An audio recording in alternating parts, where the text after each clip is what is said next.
जो कुछ भी सुभाष चंद्र बोस के बारे में हुआ है उसके बाद पूरे देश को पता भी चल गया।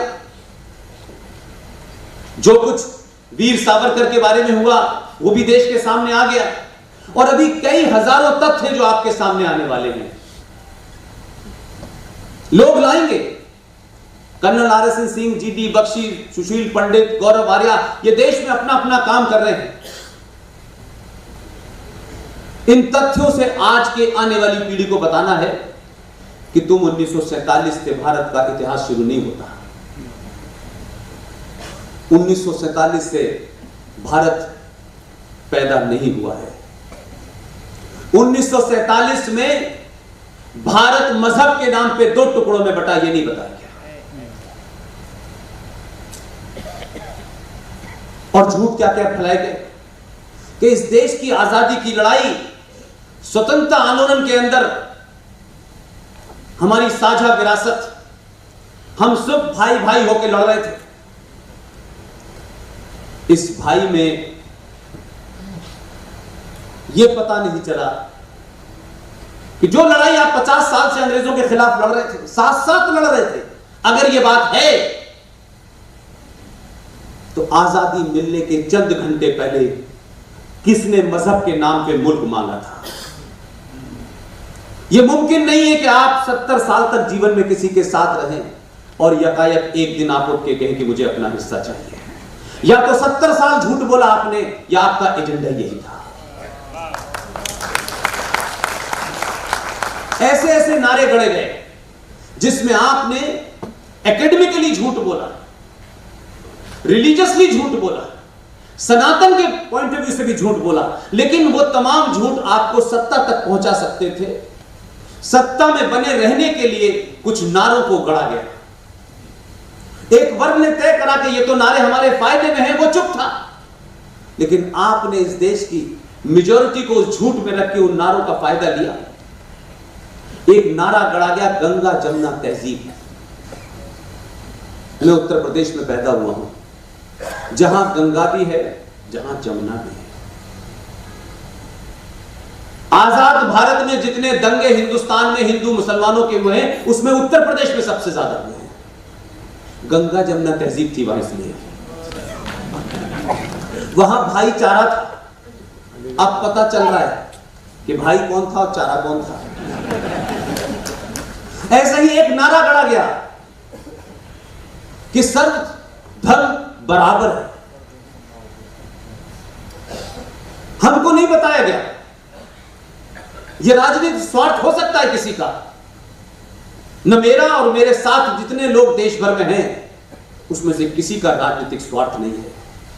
इसलिए किसको बुरा लगेगा, किसको अच्छा लगेगा, हमारा कोई इंटरेस्ट ही नहीं है। अगर सबको भी बुरा लग रहा है तब भी खाली हॉल में खड़े होकर बोलता रहूंगा।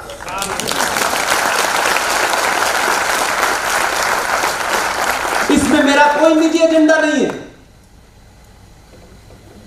मैं नहीं चाहता कि मेरे जाने के बाद ये जो जनरेशन में 10-12 लोग काम कर रहे हैं, आने वाली जनरेशन हमको गालियां दे। इसलिए तथ्यों के साथ उन्हीं किताबों का रेफरेंस देते हुए जो महान लोगों ने लिखी हैं, उन डेट्स का, पेज नंबर का हवाला इसलिए देना पड़ रहा है कि हम तो कुछ अपनी तरफ से मैन्युफैक्चर कर ही नहीं रहे। हमने तो कोई किताब अभी लिखी ही नहीं है। लिहाजा कहा गया कि भगवान का मंदिर भगवान का घर है और मस्जिद अल्लाह का घर है। किसी मुसलमान ने भी नहीं बताया कि मस्जिद का अल्लाह से क्या संबंध है। मंदिरों में आप मूर्ति की पूजा स्थापित करते हैं, उसकी प्राण प्रतिष्ठा करते हैं, उस पर मंत्रोच्चारण करते हैं, उसके बाद वो मंदिर होता है। पूरी दुनिया में 57 देशों में जितने भी मुल्क हैं इस्लाम के, जहां एक भी कोई नॉन मुस्लिम रहने का और उसे नागरिकता मिलने का कोई अधिकार नहीं है, उसमें रोज मस्जिदें तोड़ देते हैं। रोज सड़कों में मस्जिद तोड़ देते हैं, मस्जिद को हटा के रेस्टोरेंट बना देते हैं, मस्जिद को हटा के सड़क बना देते हैं। अगर सऊदी अरब में, अगर ईरान में, इराक में, लीबिया में, सीरिया में जहां के लोगों का क्लेम है क्योंकि इस्लाम तो अरब में पैदा हुआ, वहीं से आया, यहां तो पैदा हुआ नहीं था भारत में। अगर वहां मस्जिद को हटाया जा सकता है और हटाने वाले भी, तोड़ने वाले भी, ऑर्डर देने वाले भी 24 कैरेट के अगर वो मुसलमान हैं, तो वहां कोई सेकुलरिज्म का झंडा बरदार कोई मुसलमान लीडर क्यों नहीं जाता कि मस्जिद नहीं हटा सकते, ये कुरान शरीफ में लिखा है। ये झूठ बोलेंगे, गर्दन काट देंगे मस्जिद के बाहर लोग। ये इस्लाम के नाम का जो पाखंड भारत और पाकिस्तान और बांग्लादेश में है, वो पूरी दुनिया में नहीं है। ये अलग बात है कि हम कानून को मानने वाले लोग हैं। इसलिए जब सुप्रीम कोर्ट ने फारूकी साहब के केस में जो 10 साल से पेंडिंग पड़ा था, जब 5 जजेस की बेंच ने जब यह फैसला दिया कि मस्जिद is not a Holi shrine इस्लाम, लेकिन जिन समझदार लोगों को आपने भेजा है उनकी समझदारी का अभी तक कोई मिसाल मिल नहीं रही है। जो होमवर्क वो अपने काम करने से पहले करता है और जिसका होमवर्क ठीक होता है, उसके नंबर भी ठीक आते हैं और उस पर कोई सवाल भी नहीं उठाता है। कुछ लोगों को राय दी गई कि जो बाबरी मस्जिद का खेल चल रहा है पिछले 150 साल से, और कुछ लोगों को बाबर की मस्जिद चाहिए क्योंकि बाबर मुझे लगता है उनके लिए अल्लाह में से बड़ा था। अगर इस मस्जिद का संबंध प्रॉफिट मोहम्मद साहब से, उनके परिवार से, बीबी फातिमा से, अली से, किसी से भी होता, ये सनातन संस्कृति के लोग पीछे हट जाते हैं, सवाल नहीं खड़ा करते इसके ऊपर। लेकिन इस मस्जिद को, बाबर की मस्जिद को, जो मंदिर तोड़ के बनाया गया है, इसको लेने के पीछे धार्मिक महत्वता कम है, इस देश की मेजॉरिटी को जलील करना ज्यादा है। इसलिए कुछ लोगों को शौक है कि मुगलों के जाने के बाद इसकी सत्ता हमारे पास आनी चाहिए थी। हिंदुओं ने अंग्रेजों के साथ मिलकर षड्यंत्र किया और जिसकी सत्ता उनके पास चली गई, लिहाजा बाबर की मस्जिद भी लेंगे और बाबरी नाम से भी होगी। तो जो पड़ोसी मुल्क था, उसने जब मुल्क बांटा तो आपको मुझे उस मुल्क का भी अजीब कंट्राडिक्शन है। वो मुल्क जो 47 में बना, उसकी समझ में नहीं आ रहा कि इतिहास लिखना कहां से शुरू करें, क्योंकि जब वो हमारा टुकड़ा था, भारत का हिस्सा था, तो जब गजनबी यहां आया था, गौरी यहां आया था, अकबर यहां आया था, औरंगजेब यहां आया था, तो मुझे पता नहीं चल पा रहा कि वो कौन से लोग थे जिन्होंने कहा कि यहां जो मुसलमान हैं उनको हम जो है बहुत सारी दौलत देंगे और जो हिंदू हैं उन्हें मारेंगे। उन्होंने तो सामूहिक सब पे अत्याचार एक साथ किया था।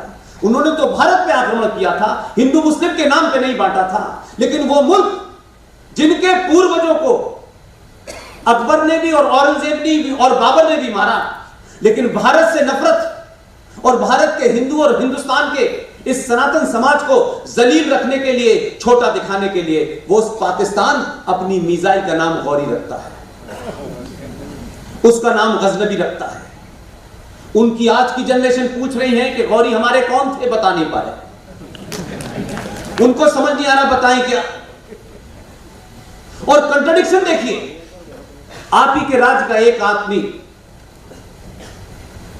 उसने कब धर्म बदला मुझे नहीं पता, और कब धर्म से वो मजहब में चला गया, पाकिस्तान का पहला फादर ऑफ नेशन बना। आप इस बात को, इसलिए मैं आपको समझाने की कोशिश कर रहा हूं कि यह इतिहास ब्लैक एंड व्हाइट में है, इसमें कहीं कोई छुपी हुई नहीं है। प्रॉफिट मोहम्मद साहब जो पैगंबर थे, उनके दामाद की हत्या फजर की नमाज में मस्जिद के अंदर किसने की? उनकी बेटी फातिमा बी को उनके घर में आग लगा के किन्होंने जलता हुआ दरवाजा उनके ऊपर डाला, उनकी हत्या किसने की, उनके नवासों की हत्या किसने की, इसका कोई रिकॉर्ड है? लेकिन ये ब्लैक एंड व्हाइट में सच है। और इस सच को समझने के लिए पूछिए कि मुसलमानों में जो इस देश में जिनकी जनसंख्या 4,75,00,000 है, उन्हें शिया कहते हैं। अगर ये पुष्पेंद्र कह रहे हैं या देश का कोई नॉन मुस्लिम कह रहा है, तो सवाल पूछिए कि ये शिया मुहर्रम क्यों मनाते हैं? इस मुहर्रम की महत्वता क्या है? किसको याद करते हैं और किसको बुरा भला कहते हैं? लेकिन यह मेरा मकसद नहीं है। मेरा इतना ही कहना है कि राष्ट्रीय गान को आप सुबह से लेकर शाम तक जोर जोर से गाते हैं, उस राष्ट्रीय गान पे आप खड़े हो जाते हैं, उसी राष्ट्रीय गान के अंदर एक सूबे का नाम आता है, सिंध, गुजरात, मराठा। सब कुछ आपके पास है, सिंध नहीं है। उसके नहीं होने का गम नहीं है मुझे गम इस बात का है, हमारे समाज ने सिंध का इतिहास पढ़ लिया होता तो ये जो बौने हैं, जो इस्लाम के नाम पर डराते हैं, जो तलवार के नाम पर डराते हैं, जो कुरान मजीद के नाम पर डराते हैं, बात बात में कहते हैं इस्लाम खतरे में है। इस्लाम खतरे में नहीं है, जो लोग उसको मान रहे हैं, जो मुनाफिक हैं, मक्कार हैं, जिनका मुसल्लत ईमान नहीं है, वो खतरे में है।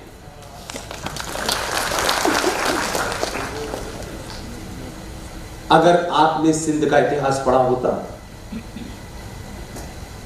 तो आपको अपने पूर्वजों के ऊपर न सिर्फ गर्व होता, आप सीना तान के कहते कि फैसला करें इस देश के मुसलमान। मैं दुनिया के मुसलमानों की बात ही नहीं करता, इस देश के मुसलमान तय करें कि सिंध के राजा का नाम बताएं। सिंध का आखिरी राजा जो एक हिंदू राजा था, जिसका नाम था राजा दाहिर सेन। और अरब में चले जाएं, इस्लामिक मुल्कों में चले जाएं, और इस हिस्ट्री को झुठला नहीं सकते। भले ही इस बात के लिए आप झूठ बोलते हो कि कुरान मजीद को हिंदू पढ़ता नहीं है, क्योंकि जिस लैंग्वेज में वो उसे आती नहीं है, और कुरान का नाम डर लेकर के आप डराते हैं। ये डरा तो सकते हैं कुछ दिन के लिए, लेकिन सच नहीं बदल सकते।